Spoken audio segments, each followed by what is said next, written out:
ភាពសម្ដេចតេជោហ៊ុនសែនភ្លឺចិញ្ចែងលើឆាកតំបន់និងអន្តរជាតិដំណើរទស្សនកិច្ចទៅកាន់ប្រទេសឥណ្ឌូនេស៊ីនិងទីម៉ូឡេស្តេរបស់សម្ដេចអគ្គមហាសេនាធិជោហ៊ុនសែនប្រធានព្រឹទ្ធសភា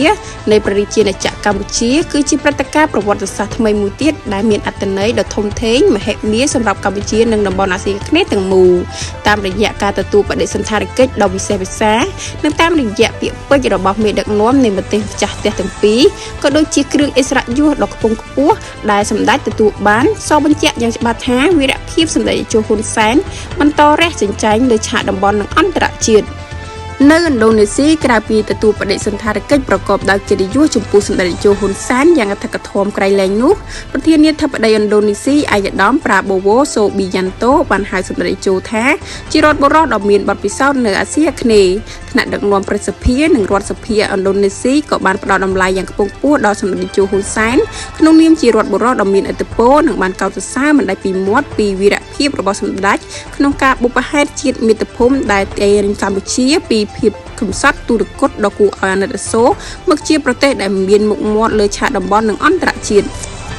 នៅទីម៉ូឡេដេសពិធីបដិសណ្ឋារកិច្ចរដ្ឋាភិបាលវិសេសវិសាលថែមទៀតដោយអាយដាមជូសេរ៉ាមូអាត្រាបានបើករថយន្តដោយផ្ទាល់ជូនសម្ដេចតេជោពីប្រលានយន្តហោះឆ្ពោះទៅកាន់សណ្ឋាគារក្រុមការសាទរយ៉ាងកើងរំពងពីសំណាក់ប្រជាពលរដ្ឋនិងសិស្សានុសិស្សដែលឈរអបអរសាទរតាមដងផ្លូវយ៉ាងច្រិតកក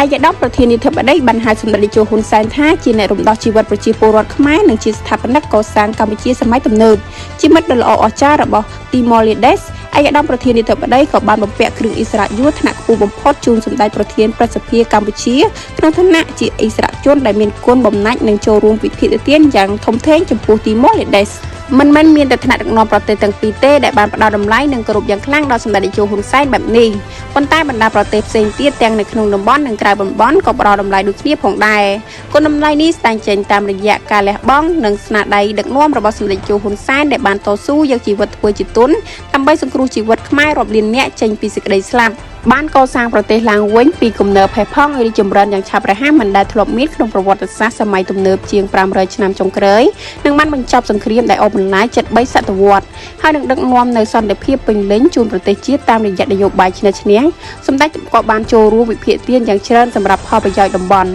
កេរ្តិ៍ឈ្មោះនិងឥទ្ធិពលរបស់សម្ដេចតេជោហ៊ុនសែនមិនត្រឹមតែទទួលការផ្ដល់តម្លៃពីសំណាក់ប្រជាពលរដ្ឋខ្មែរប៉ុណ្ណោះទេតែបានហៀចេញពីព្រំដែនកម្ពុជាជ្រាបចូលក្នុងតំបន់និងពិភពលោកតាមរយៈការចូលរួមចំណែកយ៉ាងសំខាន់របស់សម្ដេចតេជោក្នុងការកសាងសន្តិភាពសម្រាប់មនុស្សជាតិនៅលើភពផែនដីបទពិសោធន៍ស្នាដៃនិងគុណតម្លៃរបស់សម្ដេចតេជោហ៊ុនសែនដែលជាធនធានមិនចេះរីងស្ងួតសម្រាប់មនុស្សជាតិពិតជាស័ក្តិសមណាស់ក្នុងការទទួលនៅមហាកិត្តិយសដែលផ្ដល់ជូនដោយប្រជាពលរដ្ឋខ្មែរនិងថ្នាក់ដឹកនាំក្នុងតំបន់និងពិភពលោកប្រជាពលរដ្ឋខ្មែរពិតជាមានមោទនភាពក្រៃលែងចំពោះរដ្ឋបុរសដ៏ឆ្នើមរបស់ខ្លួនដែលបានកំពុងរះចិញ្ចែងលើឆាកតំបន់និងអន្តរជាតិ